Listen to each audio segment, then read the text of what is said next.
Magandang araw! Ngayon samahan niyo ako dahil magmamarinate tayo ng liempo. So ito, sarili ko tong recipe na ginagamit ko every time na mag-barbecue ako, no? And then, ito gumamit lang ako dito ng 3 kilo ng liempo. And then, ito yung mga herbs and spices na kakailanganin natin para sa ating pang-marinate. So, in a bowl, ayan, gumamit lang ako dito ng dalawang 1/2. Ito yung pang measurement na ginamit ko is 1/2 yan. So, gumamit ako ng dalawang 1/2 no, ng soy sauce. And then, mag-a-add tayo nitong oyster sauce. Any brand is okay. So, ang nagamit ko nga is total of 90 grams kasi tatlong 30 grams itong in-add natin para sa ating pang-marinate. So, nag-add ako nun kasi may extra flavor siya, no? May tamis din na added. Kasi hindi ko na siya lalagyan ng sugar. So, yun na yung pinaka-tamis na magagamit na pang-add natin dito nga sa pang-marinate natin. Siyempre, ang isa talaga sa nagpapasarap, no, ng mga pang-marinate na yan is yung garlic. So, gumamit ako dito ng 1.5. Bali yung isang buong garlic and then half nun nakagamit pa ako kasi gusto ko talaga siya mas more garlic. Mas masarap kasi talaga, no? So, nagdagdag din ako dito ng mga 2 labuyo. And then, sa kalamansi naman, gumamit ako dito ng 1/2 cup din ng kalamansi. Ayan, syempre, hindi mawawala ang ating ketchup. So, yung ketchup,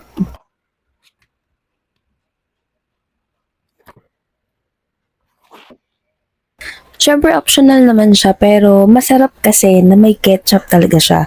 So siguro gumamit ako dito ng mga 4 tablespoon ng ketchup. So optional siya.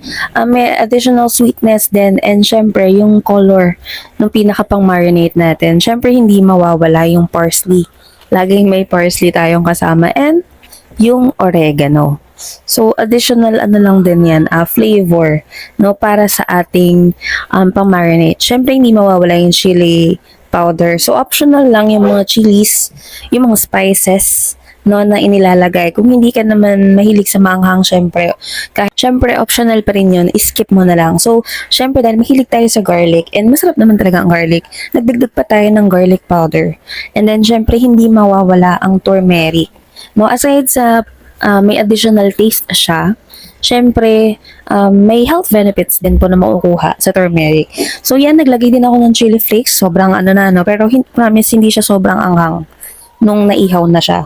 So, syempre, maglalagay rin tayo ng bay leaves, additional aromatic, and of course, may sarap din na malalasahan ka once na naluto mo na itong liempo, once na naihaw mo na siya. So, pag-halu-haluin lang natin yan, combined all together lang. Make sure lang na nahalo natin siya ng maigi, no? Bago natin siya ibubuhos doon sa liempo. So, yan, tinikman ko muna kung sakto. And saktong-sakto.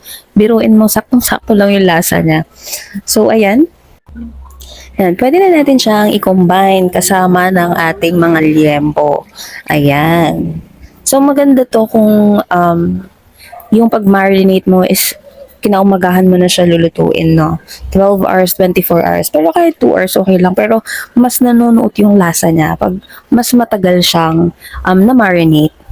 Ayan, so, syempre mag-a-add tayo ng Sprite. So, maliit lang yung parang sakto lang na Sprite yung ginamit ko. And ayan, haluin lang natin. Huwag po kayo mag-alala, malinis po yung kamay ko.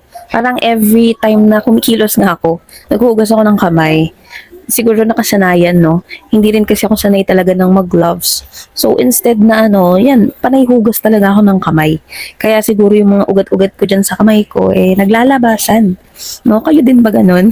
Mas sanay kayong using bare hands instead na naka-gloves, di ba? So, ayan, marinate lang natin. Nakalimutan ko palang ilagay yung paminta. Alam nyo, sobrang hilig ko sa ground black pepper. Pero yung pag malalaki, medyo hindi ko siya kinakain kasi, medyo, hindi ko trip siguro, ganun. So, mas prefer ko siya ng, talaga, yung durog. Yung powder na talaga. So, yan, i-transfer lang natin siya sa lagyanan. And then, i-marinate ko to. Bali, ang ko kasi neto, luto ko neto is kinaumagahan pa, sunod na araw pa. So, parang tanghalian, kasi nga panghanda, no? So, ayan. ayusin lang natin ng maayos para once na binuhos natin yung pang-marinate is equally divided. Kumbaga lahat talaga, buong sulok nitong liempo, siguradong mamamarinate siya ng mabuti. No?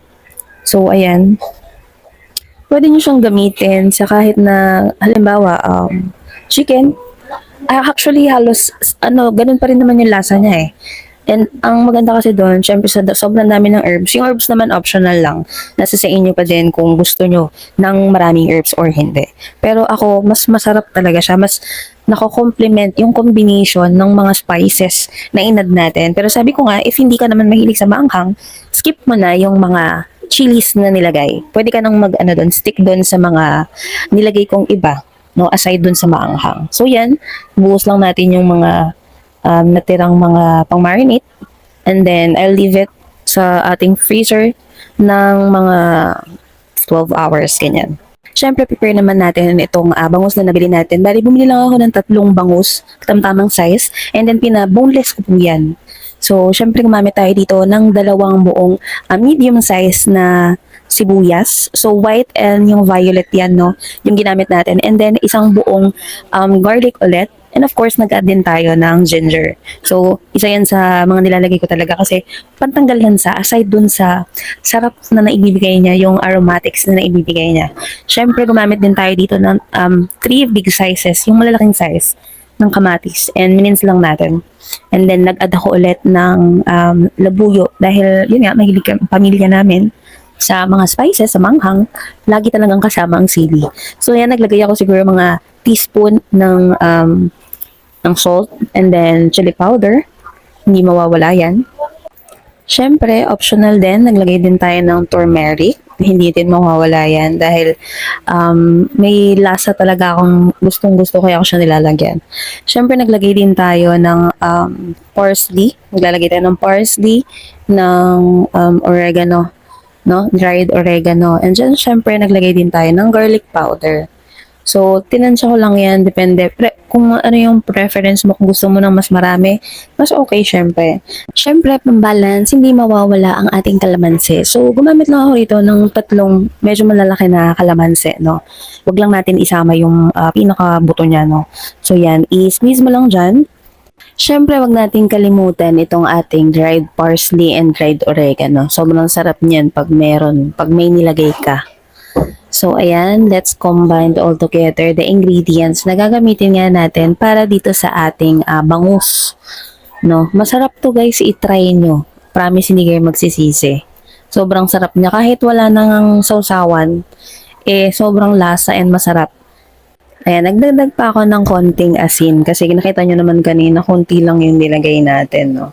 Mas okay kung rock salt yung gagamitin nyo kaysa sa iodized. Pero, yun, depende pa rin sa inyo kung anong prefer nyo. Pero, ito, yung timplang to, saktong-sakto siya. Saktong-sakto yung lasa niya. So, syempre, mas gusto ko na naka-foil nga yung isda kasi nga pina-boneless ko siya. So, ang mangyayari kasi niyan, pagka hindi siya naka-foil, syempre, automatic maglalasog-lasog siya. So, dahil nga gusto ko wala na masyadong tinik. Though meron pa rin naman siya, pero as in, wala ka na masyadong makukuha, no? So, ifo-foil ko kasi siya. Naka-double foil yan. So, yan. Maglagay lang tayo ng mga 3 to 4 scoop doon sa ginawa nating palaman ng isda, no? And then, ayan, pwede na natin i-cover.